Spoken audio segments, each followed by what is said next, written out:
Hi everyone. Very good morning to all of you. आज के दिन की शुरुआत करेंगे करंट अफेयर के साथ। और आज के वीडियो में 16 और 17 जनवरी दोनों दिन के करंट अफेयर हम लोग डिस्कस करेंगे। तो पूरा वीडियो अंतिम तक ध्यान से देखिएगा, न्यूज़ क्योंकि सारी इंपॉर्टेंट है। करंट अफेयर की पीडीएफ स्टैटिक जीके के साथ आप मेरे टेलीग्राम ग्रुप से डाउनलोड कर सकते हैं।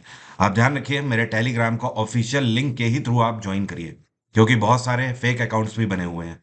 तो मेरे टेलीग्राम का ऑफिशियल लिंक वीडियो के डिस्क्रिप्शन में सबसे ऊपर है। सबसे पहले बात कर लेते हैं पिछले वीडियो के क्वेश्चन की। मैंने आपसे कल के वीडियो में पूछा था कि जो वेद जनजाति है ये कौन से देश से संबंधित है, और इन्हीं को वेद्दा के नाम से भी जाना जाता है। क्या बोलते हैं? कुछ लोग वेद्दा भी बोलते हैं, कुछ लोग वेद जनजाति भी बोलते हैं। ये जनजाति पाई जाती है श्रीलंका में, और श्रीलंका में प्योर माइनॉरिटी का दर्जा है इस जनजाति को। इस जनजाति की खास बात यह होती है कि इस जनजाति में आज भी लोग करीब करीब 6.5 फीट के होते हैं। ये एक आम बात है इस जनजाति के अंदर। बाकी श्रीलंका की कैपिटल है जयवर्धने और कोलंबो। और यहाँ पे प्रधानमंत्री हैं इस टाइम पे दिनेश गुणवर्धने। यहाँ के राष्ट्रपति हैं रेनिल विक्रमसिंघे। और मैक्सिको आपको पता है ना, पूरे दुनिया में चांदी का सबसे बड़ा उत्पादक है। मैक्सिको की कैपिटल है मैक्सिको सिटी। ऑस्ट्रेलिया की कैपिटल है कैनबरा। ऑस्ट्रेलिया के बारे में एक इंटरेस्टिंग फैक्ट आप ध्यान रखिएगा। पूरे दुनिया का इकलौता ऐसा कॉन्टिनेंट है ऑस्ट्रेलिया जिसपे एक भी वॉल्केनो नहीं है, एक भी ज्वालामुखी नहीं है पूरे महाद्वीप में। और इजिप्ट की कैपिटल है कायरो। अब शुरू करेंगे करंट अफेयर। पहले कल के करंट अफेयर कवर कर लेते हैं, फिर आज के 17 तारीख के कवर करेंगे। अभी हाल ही में ये जो पहली made in India memory chip set जो है, उसका उत्पादन किया जाना है, और ये कौन से राज्य में प्रोड्यूस करी जाएगी। मतलब ये जो चिप होगी ये पूरे तरीके से इंडिजिनस होगी, मेक इन इंडिया प्रोजेक्ट के तहत बनेगी। तो ये बनाई जाएगी गुजरात के अंदर। और मैंने आपको पहले ही बताया है, पिछले सप्ताह बताया था कि अभी हाल ही में वाइब्रेंट गुजरात समिट का आयोजन किया जा रहा है। वहां पर electronics and IT minister Ashwini Vaishnaw के द्वारा ये चीज क्लियर करी गई है कि चिप भारत में ही प्रोड्यूस करी जाएगी। और कहीं ना कहीं इसके अलावा इस चिप के ही जस्ट बाद सेमीकंडक्टर्स का भी प्रोडक्शन स्टार्ट हो जाएगा। और आज की डेट में आप कोई भी टेक्नोलॉजी यूज कर रहे हो, मतलब आप छोटा से छोटा कोई भी इलेक्ट्रॉनिक गैजेट अगर आप यूज करते हो, और उससे लेकर आप कोई भी गाड़ी तक यूज करते हो, हर एक में सेमीकंडक्टर यूज किए जाते हैं। सेमीकंडक्टर के बिना कोई भी इलेक्ट्रॉनिक गैजेट आप यूज नहीं कर सकते। पूरे दुनिया में सेमीकंडक्टर्स के प्रोडक्शन को लेकर होड़ मची हुई है। हर एक देश इसे प्रोड्यूस करना चाहता है, लेकिन अफसोस की बात है पूरे दुनिया में कुछ ही ऐसे गिने चुने देश हैं जो कि सेमीकंडक्टर का उत्पादन कर पाते हैं। और अब अच्छी बात यह है कि 2024 में भारत वो देश बन जाएगा जो कि सेमीकंडक्टर का उत्पादन खुद करेगा। इसका सीधा फर्क पड़ेगा गाड़ियों के रेट्स पर। जो व्हीकल्स के जो रेट हैं वो डायरेक्टली काफी नीचे आ सकते हैं। आज की डेट में दुनिया में सबसे ज्यादा सेमीकंडक्टर्स बनाने के मामले में साउथ कोरियंस हैं। और कोरिया के अंदर एक कंपनी है, इसका नाम है नैनटेक। क्या नाम है? नैनटेक। वो भी इस एग्रीमेंट के अंदर भारत के साथ है। मतलब एक तरीके से आप बोल सकते हो साउथ कोरिया भारत को मेक इन इंडिया प्रोजेक्ट के अंतर्गत इस मेमोरी चिपसेट को बनाने में मदद करेगा। अभी हाल ही में भारत का यह कौन सा राज्य है जिसने पहली बार बीच गेम्स जो आयोजित किए गए हैं द्वीप में, इनमें बाजी मार ली है? तो देखिए, बीच गेम्स का ये पहला संस्करण है जो कि अभी हाल ही में आयोजित किया गया, और इसका दमन एंड दीव में आयोजन किया गया। और इसको इस बार जीत लिया है मध्य प्रदेश ने।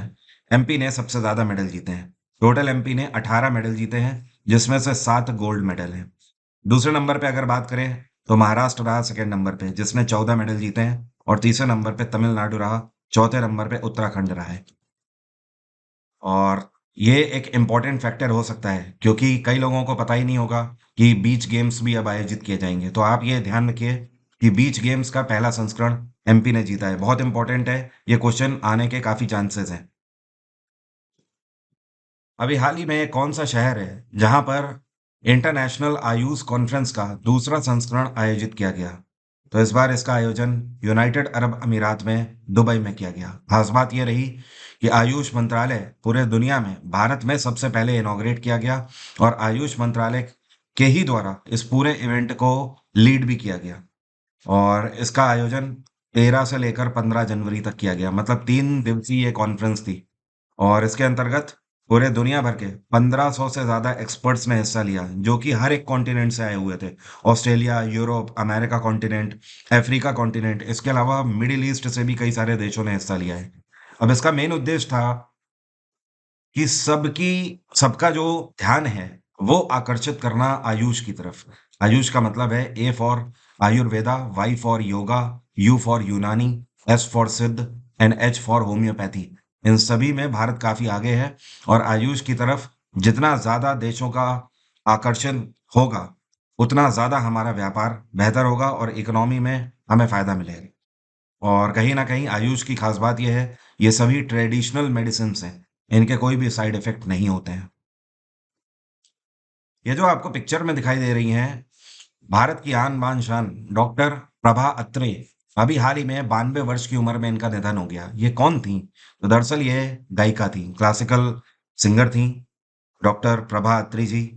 और इतना ही नहीं, साल 1990 में इनको भारत सरकार की तरफ से पद्मश्री दिया गया था।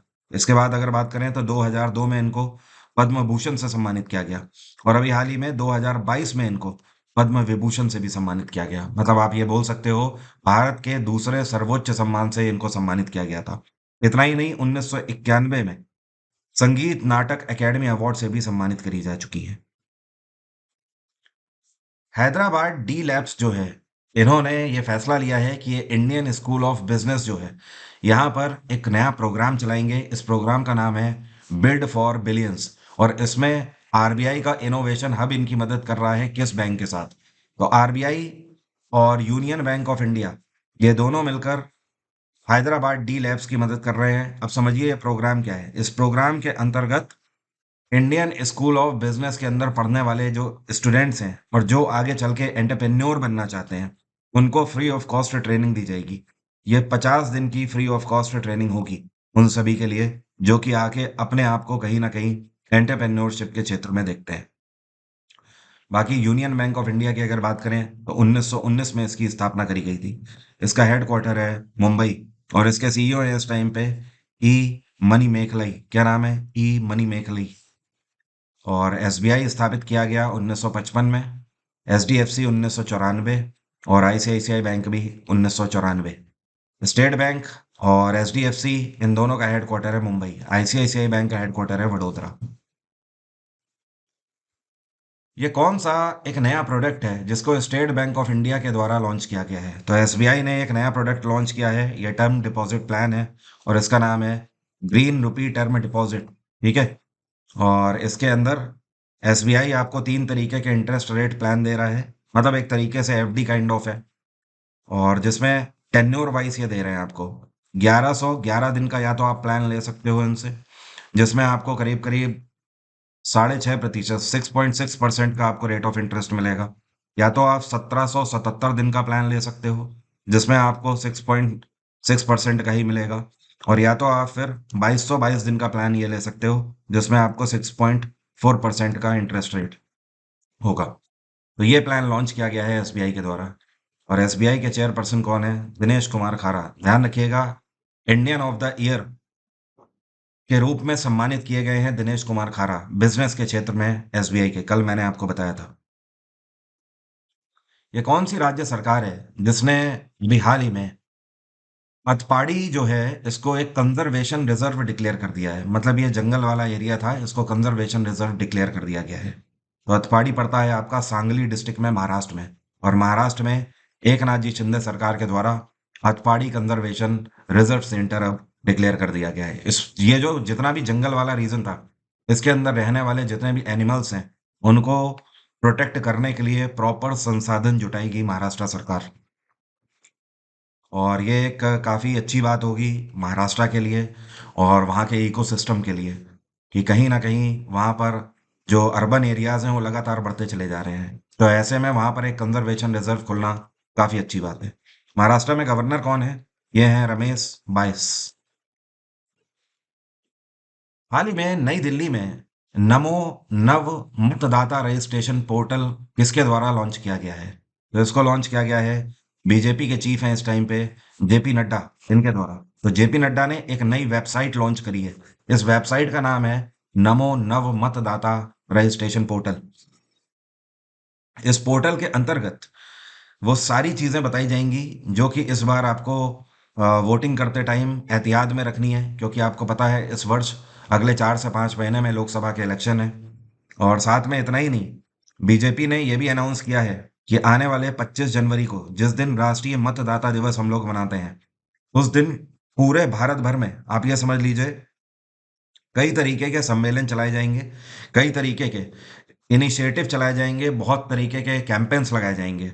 मतलब आप ये समझ लो 5,000 से ज़्यादा ऐसे कैंपेन पूरे भारत में लगाए जाएँगे और जहाँ पर यूथ को ये एक तरीके से आप बोल सकते हो एनकरेज किया जाएगा, उसे बताया जाएगा कि वोटिंग की इम्पोर्टेंस क्या होती है। तो इसका मेन मकसद ये है कि जो फर्स्ट टाइम वोटर्स हैं, इसीलिए इसका नाम है नव मतदाता रजिस्ट्रेशन पोर्टल। तो जो फर्स्ट टाइम वोटर्स हैं, उनको यहाँ पर बताया जाएगा कि वोटिंग की वैल्यू क्या है। अभी हाल ही में पूरे दुनिया में, भारत के नहीं, पूरे दुनिया में ये कौन से पहले ऐसे मेंस क्रिकेट के खिलाड़ी हो गए हैं, जिन्होंने अपने इंटरनेशनल करियर में 150 टी20 मैचेस खेल लिए हैं? तो ये हैं the one and only Rohit Sharma. और इसके साथ एक और कीर्तिमान इन्होंने स्थापित किया है। 150 मैच तो खेले ही हैं, जिसमें से 100 ये जीते भी हैं। ये बहुत बड़ी बात है। तो ये माइलस्टोन इन्होंने अचीव किया अभी हाल ही में अफ़गानिस्तान के साथ टी20 मैच खेलते हुए। इसके अलावा और भी कई सारे रिकॉर्ड्स हैं इनके नाम, जैसे कि इन्होंने टी20 फॉर्मेट में 3853 रन अभी तक बनाए हैं और जिसमें इन्होंने 140 का स्ट्राइक रेट भी मेंटेन किया हुआ है। और कुछ टाइम पहले कौन सी कंपनी है जिसके ब्रांड एम्बेसडर रोहित शर्मा बनाए गए थे? ये कंपनी है डॉक्टर ट्रस्ट।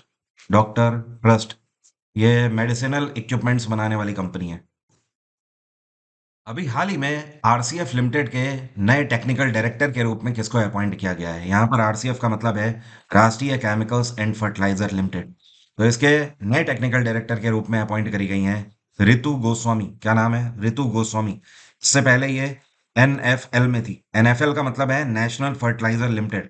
उसमें ये जनरल मैनेजर की पोस्ट पे कार्यरत थी, लेकिन अब ये ट्रांसफर हो गई हैं आरसीएफ लिमिटेड में। ये कौन-सा राज्य है जहाँ पर हर वर्ष एक उत्सव मनाया जाता है जिसको बोलते हैं राहगीरे आनंद उत्सव? तो ये मनाया जाता है हर वर्ष मध्य प्रदेश के अंदर। और मध्य प्रदेश में कहाँ पर? मध्य प्रदेश में उज्जैन डिस्ट्रिक्ट में इसको मनाया जाता है। राहगीरे आनंद उत्सव, इसकी खास बात यह है कि ये 14 जनवरी से लेकर 28 जनवरी के बीच में हर वर्ष मनाया जाता है। इसका मेन उद्देश्य ये रहता है कि यहाँ पे ट्रेडिशनल प्रैक्टिसेस को प्रमोट करना मध्य प्रदेश की। इसके अलावा स्पोर्ट्स को भी प्रमोट किया जाता है और म्यूजिक, डांस ये सारी चीज़ें यहाँ पर मैनेजमेंट के थ्रू परफॉर्म कराई जाती हैं, ऑर्गेनाइज करी जाती हैं इस तरीके से। तो अपने आप में ये एक फेस्टिवल की तरह होता है, जो कि हर वर्ष कहीं ना कहीं जो मध्य प्रदेश का जो युवा है, चाहे वो लड़की हो चाहे लड़के हों, उन सभी को आगे आने के लिए एक प्लेटफॉर्म देता है। और मध्य प्रदेश में अभी विधानसभा के इलेक्शन में एक बार फिर से बीजेपी ने सरकार बना ली है और इस टाइम पे मुख्यमंत्री कौन है? बस मुख्यमंत्री बदल गए हैं। पहले शिवराज सिंह चौहान थे, अब कौन है? डॉक्टर मोहन यादव इस टाइम पर मुख्यमंत्री हैं एमपी के। क्या आप बता सकते हैं अभी हाल ही में civil aviation minister Jyotiraditya Scindia ने अनाउंस किया है ये कौन सा राज्य है जहां पर 5 नए एयरपोर्ट बनाए जाएंगे? और खास बात यह है ये अगले 1 महीने के अंदर बनाकर तैयार कर दिए जाएंगे, फंक्शनल किए जाएंगे। तो ये है उत्तर प्रदेश। उत्तर प्रदेश को 5 नए एयरपोर्ट मिलने वाले हैं। ये कौन कौन से होंगे? एक तो है आपका अलीगढ़। अलीगढ़ में एयरपोर्ट फंक्शनल होगा, क्योंकि अलीगढ़ वाले लोगों को दिल्ली पहुंचना पड़ता है 3 घंटे 2.5 घंटे ट्रैवल करके, उसके बाद ये लोग फ्लाइट ले पाते हैं। इसके अलावा आजमगढ़ में भी एक एयरपोर्ट खुलेगा और मुरादाबाद में भी खुलेगा, चित्रकूट में भी खुलेगा एक एयरपोर्ट और श्रावस्ती। श्रावस्ती, ठीक है। तो टोटल ये 5 डिस्ट्रिक्ट हैं यूपी के जहां पर नए एयरपोर्ट खोले जाएंगे। और इसी के साथ उत्तर प्रदेश के अंदर टोटल 19 एयरपोर्ट हो जाएंगे। अब कितने? 19। उत्तर प्रदेश भारत का इकलौता ऐसा राज्य होगा जहां पर इतने एयरपोर्ट होंगे।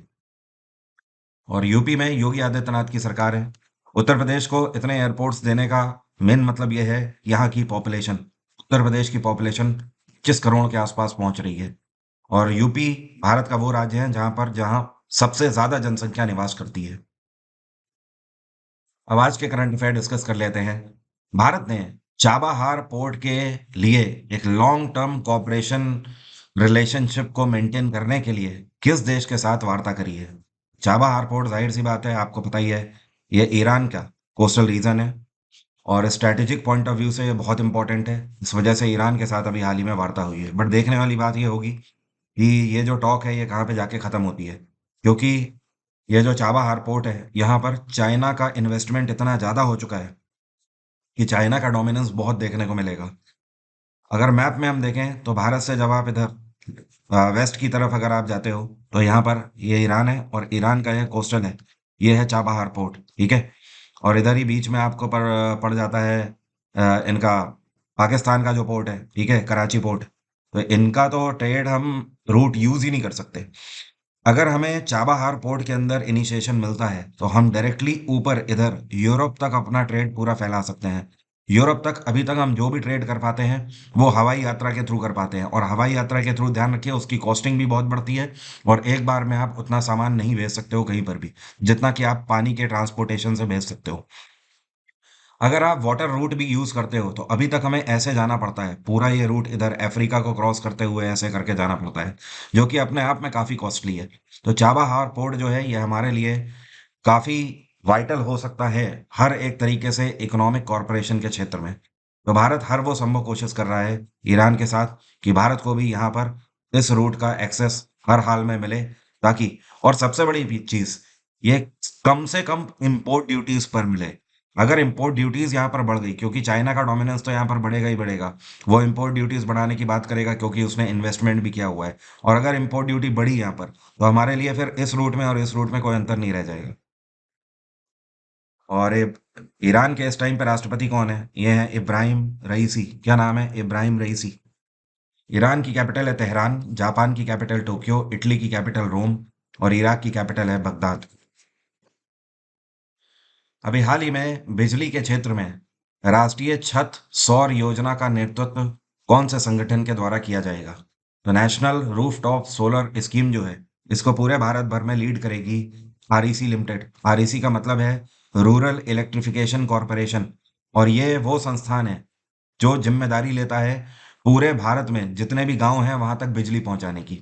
अब इनकी जिम्मेदारी ये होगी कि ये पूरे भारत भर में प्रत्येक गांव में रूफटॉप सोलर पैनल्स इंस्टॉल कराएं, मतलब उनकी रीच तक पहुंचवाएं। भारत सरकार इस योजना के अंतर्गत ये चाहती है कि ज्यादा से ज्यादा सोलर सिस्टम्स हमारे ग्रामीण भाई बहन जो हैं वो यूज करें। आज की डेट में हरियाणा और पंजाब के काफ़ी गांव वहाँ के किसानों के जागरूक होने की वजह से हाईटेक हो चुके हैं। हरियाणा और पंजाब में काफ़ी आम बात हो चुकी है, सोलर पैनल्स के थ्रू वो अपनी पूरी खेती के जितने भी इक्विपमेंट्स हैं उनको इंगेज करके वो अपना काफ़ी पैसा बचा लेते हैं। और आरईसी की जो स्थापना है ये करी गई थी 1969 में। इसका हेडक्वार्टर है नई दिल्ली और इसके चीफ मैनेजिंग डायरेक्टर है विवेक कुमार देवगन। कौन है? विवेक कुमार देवगन। और वर्ल्ड बैंक की स्थापना 1944 में करी गई, आईएमएफ की स्थापना 1945 में, और एनटीपीसी की स्थापना 1975 में करी गई। एनटीपीसी का हेडक्वार्टर है नई दिल्ली, आईएमएफ और डब्ल्यूबी दोनों का हेडक्वार्टर है वॉशिंगटन डीसी। ये कौन सा संगठन है जिसने किसानों के लिए पंचायत मौसम सेवा पोर्टल लॉन्च किया है? तो ये जो संस्थान है ये है आईएमडी। आईएमडी जिसको बोलते हैं इंडियन मेट्रोलॉजिकल डिपार्टमेंट, जो कि कहीं ना कहीं मौसम की जानकारी देते हैं किसानों के लिए। इवन भूकंप वगैरह की भी जानकारी देते हैं कि आने वाले समय में यहाँ पर भूकंप आ सकता है, कितनी बारिश होने के चांसेस हैं, कितनी ठंड ठंड पड़ेगी, कहाँ पर ओले गिर सकते हैं। तो इन्होंने ये जो मौसम सेवा पोर्टल लॉन्च किया है स्पेशली किसानों के लिए लॉन्च किया है। इसमें किसानों को ये बताया जाएगा इस पोर्टल के थ्रू कि आगे आने वाले समय में इस वर्ष कहाँ कहाँ पर कैसा मौसम होगा, तो आप कौन कौन सी खेती ज़्यादा बेहतर उगा सकते हो। इवन कौन से फर्टिलाइजर आपको यूज़ करने चाहिए, कौन से कीटनाशक यूज़ करने चाहिए, ये सारी चीज़ें इस पोर्टल के अंदर बताई जाएंगी आईएमडी के द्वारा। तो किसानों के लिए ये एक वन स्टॉप सॉल्यूशन होगा। उन्हें इधर उधर राय लेने की जरूरत नहीं है, वो सीधे सरकार का डेटा यहाँ पर देख सकते हैं। और 1875 में स्थापना करी गई थी आईएमडी की। हेडक्वार्टर है इसका नई दिल्ली, और इसके चेयरपर्सन है मृत्युंजय मोहापात्रा। कौन है? मृत्युंजय मोहापात्रा। अभी हाल ही में एक रैंकिंग जारी करी गई है, और ये जो इंडेक्स है ये ग्लोबल इंडेक्स है, मतलब पूरी दुनिया में माना जाने वाला इंडेक्स है। इस इंडेक्स का नाम है फ्यूचर पॉसिबिलिटीज इंडेक्स, ठीक है। इस इंडेक्स में बताया गया है कि अभी जिस हिसाब से रिसोर्सेज हैं और जिस हिसाब से मार्केट है पूरे दुनिया का, तो ये कौन से देश हैं जो कि सबसे बेहतर उनका फायदा उठा पाएंगे अपने रिसोर्सेज का या दूसरे रिसोर्सेज का। तो इसमें नंबर वन पर रहा है ब्रिटेन। ये रिपोर्ट ये कहती है कि ब्रिटेन जिस तरीके से चल रहा है ये सबसे ज़्यादा रिसोर्सेज का फायदा बेहतर तरीके से उठा पाएंगे। और इनके बाद दूसरे नंबर पे जो देश रहा है, सेकंड नंबर पे डेनमार्क रहा। और तीसरे नंबर पे जो रहा है अमेरिका है, चौथे नंबर पे नीदरलैंड है और पांचवें नंबर पे है जर्मनी। आप सोच रहे होंगे भारत ने कौन सी रैंक सिक्योर करी है। भारत ने 35वीं रैंक इसमें सिक्योर करी है, 35th रैंक। और चाइना ने कौन सी रैंक सिक्योर करी है, इन्होंने 19वीं रैंक सिक्योर करी है। अभी हाल ही में प्रधानमंत्री नरेंद्र मोदी के द्वारा पहला इंस्टॉलमेंट रिलीज किया गया है प्रधानमंत्री जन मन रूरल हाउसिंग योजना के अंतर्गत। ये कितना इंस्टॉलमेंट रिलीज किया गया है, पीएम नरेंद्र मोदी ने ये रिलीज किया है 540 करोड़ का पर्टिकुलर अमाउंट। वैसे मैं आपको बता दूं, जन मन रूरल हाउसिंग योजना का मतलब क्या है। इस योजना के अंतर्गत पूरे भारत भर में जो जनजातियां हैं उनके लिए बुनियादी सुविधाएं देने का प्रावधान है, उनको घर भी दिए जाने का प्रावधान है इसमें, ठीक है। तो ये जो पैसा है 540 करोड़, ये 1 लाख लोगों को काम में आएगा, मतलब 1 लाख लोग इसके बेनिफिशियरी होंगे। टोटल अगर इस योजना की बात करें, जन मन योजना, तो ये 24,000 करोड़ की योजना है। तो इसका जो पहला इंस्टॉलमेंट लॉन्च किया गया है ये तो अभी इतना है। बाकी का जो पैसा है वो बाकी डिफरेंट डिफरेंट डिपार्टमेंट्स के द्वारा धीमे धीमे करके रिलीज किया जाएगा। मतलब एजुकेशन के क्षेत्र में कितना पैसा देना है ट्राइबल कम्युनिटीज के लिए, और फार्मिंग के क्षेत्र में कितना पैसा देना है, इस तरीके से लॉन्च किया जाएगा एक एक करके। अभी हाल ही में सरकार का डेटा आया है कि दिसंबर 2023 में होलसेल प्राइस इंडेक्स इन्फ्लेशन में कितना प्रतिशत की वृद्धि हुई। तो WPI, जिसको होलसेल प्राइस इंडेक्स बोलते हैं, इसमें इस बार वृद्धि हुई है 0.73% की। और पिछले 5 महीने में ये सबसे ज़्यादा रहा है। और इसमें जो सबसे ज़्यादा रेट बढ़े हैं बाजार में चीज़ों में, वो फूड को लेकर हुए हैं, ठीक है, खाद्य पदार्थों की वजह से। पोंगल त्योहार कौन से राज्य में मनाया जाता है। अभी हाल ही में पोंगल त्योहार मनाया भी गया है। और पोंगल मनाया जाता है दक्षिण भारत के अंदर कई राज्यों में। तो यहाँ पर तमिलनाडु के अंदर मनाया गया। तमिलनाडु के अलावा तेलंगाना में भी मनाया जाता है, आंध्र प्रदेश में भी मनाया जाता है। और पोंगल एक तरीके से पोस्ट हार्वेस्ट फेस्टिवल है। मतलब इस टाइम पर आप देख रहे हो ना, फसल आपको लहलहाती हुई दिखेगी, लगभग खड़ी हो गई है फसल। तो अब फरवरी लास्ट में वो फसल कटने लगेगी। तो उसके सेलिब्रेशन में यह त्योहार मनाया जाता है। दरअसल ये जो पोंगल त्योहार है, ये 4 दिवसीय होता है। मतलब 4 दिन का त्योहार मनाया जाता है। जो इसका पहला दिन होता है, जिसे बोला जाता है भोगी, ठीक है। जो इसका दूसरा दिन होता है वो सबसे ज्यादा इंपॉर्टेंट होता है, ओके। और जो इसका तीसरा दिन होता है उसको मट्टू पोंगल बोला जाता है। क्या बोलते हैं, मट्टू पोंगल। मट्टू का मतलब होता है चावल, ठीक है।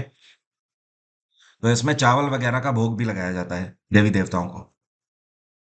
और ये मत समझिएगा कि पोंगल जैसा त्योहार भारत में नहीं मनाया जाता है, बिल्कुल मनाया जाता है। आपने अभी हाल ही में, अगर आप नॉर्थ इंडिया से हैं किसी भी राज्य से, तो आपने मकर संक्रांति मनाया होगा, ठीक है। और पंजाब इसी को लोहड़ी के रूप में मनाता है, ओके। और जितने भी आपके नॉर्थर्न स्टेट है, सब में इसे मकर संक्रांति बोलते हैं। आमतौर पर बिहार और यूपी वाले इसे खिचड़ी भी बोल देते हैं। और आसाम में इसको माघ बिहू के नाम से मनाया जाता है, ओके। और इसके अलावा कुछ लोग इसे उत्तर भारत इधर दक्षिण भारत में कुछ लोग इसे भोगी भी बोलते हैं। तो ये पूरे भारत भर में मनाया जाता है, बस अलग अलग नामों से मनाया जाता है। तमिलनाडु में इस टाइम पे सरकार किसकी है, क्या आप मुझे कमेंट बॉक्स में लिखकर बता सकते हैं। MK स्टालिन की सरकार है। अभी हाल ही में ये कौन है जो कि डेनमार्क के नए राजा डिक्लेयर किए गए हैं। तो अभी तक डेनमार्क के जो प्रिंस थे ये थे फ्रेडरिक टेन। क्या नाम है, फ्रेडरिक टेंथ। मतलब इनसे पहले डेनमार्क के, इनसे पहले 9 फ्रेडरिक नाम के प्रिंस हो चुके हैं। ये 10वें नंबर के हैं। और हाँ, आपको मैंने एक सप्ताह पहले याद होगा बताया था कि डेनमार्क की क्वीन जो है, इनका नाम है मार्गरेट सेकंड। क्या नाम है, मार्गरेट सेकंड। इन्होंने अपना पद छोड़ा है पूरे 52 साल के बाद। 1972 से ये रानी है डेनमार्क की। और आज तक ये पूरे यूरोपियन रीजन में सबसे लंबे समय तक सर्व करने वाली क्वीन नहीं है, 52 सालों तक। तो अब इनके बेटे फ्रेडरिक टेन यहाँ के किंग के रूप में अपॉइंट किए गए हैं। और डेनमार्क में प्राइम मिनिस्टर कौन है, इनका नाम है मेट फ्रेडरिक्सन। डेनमार्क की कैपिटल है कोपनेगान। ये कौन सा एनिमल है जिसको IUCN के द्वारा रेड लिस्ट में डिक्लेयर कर दिया गया है, मतलब वनरेबल इसे घोषित कर दिया गया है। तो ये है हिमालयन वुल्फ, हिमालयन वुल्फ। और आमतौर पर ये नेपाल की हिमालयन रेंजेस में, भारत की हिमालयन रेंजेस में और तिब्बतियन रेंजेस में, माउंटेन रेंजेस में पाई जाने वाली लोमड़ी है, जिसको हिमालयन वुल्फ बोलते हैं। माफी चाहता हूँ, ये वुल्फ है, ठीक है, ये लोमड़ी नहीं है। और यहाँ पर IUCN का मतलब जानते हैं क्या है? इसको बोलते हैं international union for conservation nature. और इसकी स्थापना जो है ये 1948 में करी गई थी। इसका हेडक्वार्टर है ग्लैंड। ग्लैंड कहाँ पड़ता है? स्विट्जरलैंड में। और IUCN के प्रेसिडेंट इस टाइम पे हैं RA मुबारक। क्या नाम है? RA मुबारक। और पिछले कई समय में सर्वे के दौरान ये पता लगा है कि ये लगातार हिमालयन माउंटेन रेंज में ये जो हिमालयन वुल्फ है, ये बहुत कम तादाद में अब देखने को मिल रहा है। और ये उत्तराखंड के अंदर भी पहले देखी जाती थी, सिक्किम में भी कई चोटियों में देखी जाती थी, लेकिन अब ये बहुत कम ढूंढने से मिल पा रही है। तो इसके दो कारण हो सकते हैं। या तो कहीं ना कहीं लोग इनका शिकार कर रहे हैं उधर में, जो कि कम चांसेस हैं। ज्यादा चांसेस ये हैं कि ये जो हिमालयन वुल्फ है ये किसी ना किसी क्लाइमेट चेंज की चपेट में शायद आ रहे हैं, जिनकी वजह से सरवाइव नहीं कर पा रहे। ये कौन सी यूनिवर्सिटी है जिसके द्वारा निपा वायरस के लिए पहले वैक्सीन के ट्रायल्स शुरू कर दिए गए हैं? तो निपा वायरस तो काफी पहले आ गया था, लेकिन अब इतना लेट जाकर इसके वैक्सीन ट्रायल हो रहे हैं। एटलीस्ट स्टार्ट तो हो रहे हैं, वरना अभी तक आप ये समझ लीजिए कि इससे हमें ये पता लगता है कि जब नेचर अगर हमें कुछ भी देता है डिजास्टर्स, तो हमारे पास उसका तोड़ ही नहीं होता है। जैसे कोविड, इनिशियली हमारे पास उसका तोड़ ही नहीं था। उसी तरीके से निपा वायरस, अब इसके वैक्सीन ट्रायल्स स्टार्ट कर दिए हैं ऑक्सफोर्ड यूनिवर्सिटी ने। और इसके जो ट्रायल्स हैं ये 18 से लेकर 55 वर्ष के लोगों में किए जाएंगे। और 51 तरीके के 51 लोगों पर ये ट्रायल किए जाएंगे। हाल ही में डाकर रैली जीतने वाले ये पहले भारतीय मूल के व्यक्ति कौन बन गए हैं? तो डाकर रैली में जो स्टेज जीता है, ये जीता है इस बार हरित नून है। और वैसे ये भारतीय मूल से बिलोंग करते हैं, केरल से, लेकिन ये रहते जर्मनी में है। तो डाकर रैली जो कि एक बाइक का इवेंट है, बाइक की प्रतियोगिता है, जिसको आज तक किसी भी भारतीय मूल के व्यक्ति ने नहीं जीता था। पहली बार ये माइलस्टोन अचीव हुआ है। भारत का ये कौन सा राज्य है जिसने पेंच टाइगर रिजर्व को भारत के पहले डार्क स्काई पार्क का दर्जा दिया है? तो पेंच टाइगर रिजर्व कहाँ पड़ता है? ये पड़ता है महाराष्ट्र में। तो महाराष्ट्र में एकनाथ जी शिंदे सरकार ने इसको डार्क स्काई पार्क डिक्लेयर किया है। आपको पता है किसी भी फॉरेस्ट एरिया को डार्क स्काई पार्क कब डिक्लेयर किया जाता है? जब उसमें किसी भी तरीके की आर्टिफिशियल लाइट बाहर से ना आने पाए, सिर्फ उतनी ही लाइट आए जो कि सन की लाइट है और जो कि पशुओं के लिए अच्छी होती है। तो ये जो पेंच टाइगर रिजर्व है, ये इतने घने पेड़ वाला है कि इसे आप देख सकते हो दिन में भी कुछ इस तरीके का दिखाई देता है। तो ऐसे में क्या होता है ना, अगर आप अंदर जाओगे तो आप मैन ईटर्स की चपेट में बहुत आसानी से आ जाओगे, लेकिन इनके ये काफी अनुकूल है। ओके, ये अपने शिकार बहुत आसानी से कर पाते हैं। इसके अलावा जो दूसरे पशु पक्षी हैं जो कि पेड़ों के ऊपर रहते हैं, उनके लिए भी ये काफी अच्छे माने जाते हैं। मतलब हर तरीके की परिस्थिति उनके हिसाब से इनमें होती है। तो डार्क स्काई पार्क पूरे दुनिया में बहुत कम ही है। भारत में पहली बार कोई पार्क है जिसे डार्क स्काई पार्क डिक्लेयर किया गया है। अब मेरा आज का सवाल आपसे, आप में से कितने लोग बता सकते हैं तीस्ता बैराज इरिगेशन प्रोजेक्ट जो है, जो ये तीस्ता नदी के ऊपर सिंचाई परियोजना है, ये कौन से देश की परियोजना है? भारत, नेपाल, भूटान या बांग्लादेश? आप सभी मुझे इंस्टाग्राम पर फॉलो कर सकते हैं। वरुण अवस्थी 07 ये मेरी आईडी है। यहाँ से आप मेरे इंस्टा को फॉलो कर सकते हैं।